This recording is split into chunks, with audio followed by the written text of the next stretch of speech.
বিশ্ব পৃথিবীর প্রতিটা মুসলমান নারী পুরুষ যিনি যেথায় আছেন, ইহুদি, নাসারা, খ্রিস্টান, পূজারী, মোর্শেক, হিন্দু, বৌদ্ধ, চাকমা, সেওতা, টাপরা, যত রকম অমুসলিম আছে যারা কোরআন গ্রহণ করে নাই, হাদিস গ্রহণ করে নাই, আল্লাহর দিন গ্রহণ করে নাই, রসুলুল্লাহর আদর্শ গ্রহণ করে নাই, ওরা অমুসলিম, ওরা কাফির, ওরা বেঈমান। বিষয়টা হলো, লক্ষ্য করে দেখুন তো বিশ্ব মানবতা যে ইয়াহুদি, বৌদ্ধ, হিন্দু, খ্রিস্টান এরা কতটুকু মানবতার স্বার্থে নিবেদিত প্রাণ ওদার মানসিকতার হয়ে থাকে। তামাম পৃথিবীতে মানুষ হত্যা যাদের নৈতিকতা, তামাম পৃথিবীতে মানুষের জানমাল ধ্বংসই যাদের কর্মসূচি, তারা কি পৃথিবীতে মানুষ রূপে পরিচয় দিলে মেনে নেওয়া যায়? আমেরিকা যেখানে আফগানিস্তান, ইরাক, কাশ্মীর এবং ফিলিস্তিনকে ধ্বংস করেছে, পরিশেষে ইসরায়েলকে লেলিয়ে দিয়ে এই ফিলিস্তিনি ইরানের বিরুদ্ধে নিজের পক্ষ নিয়ে অংশগ্রহণ করে কোটি কোটি মুসলমানকে পৃথিবী থেকে চিরবিদায়ী করে দিয়েছে।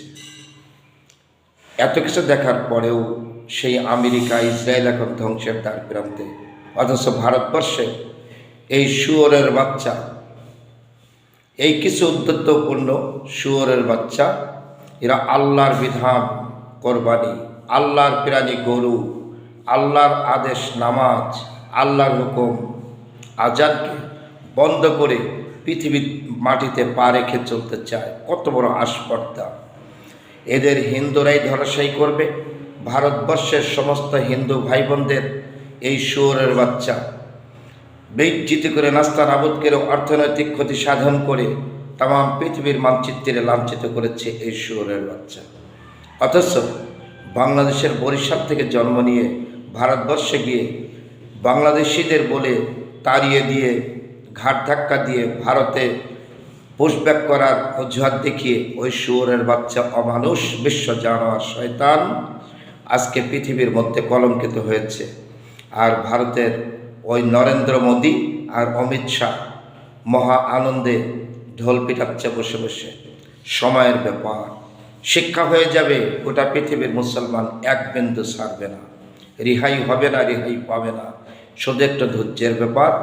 আল্লাহর যদি মর্জি থাকে, সর্বদিক দিয়ে আক্রান্ত হয়ে যাবে এই ভারতের ওই অসভ্য কিছু হিংস্র জানোয়ার শুয়োরের বাচ্চা।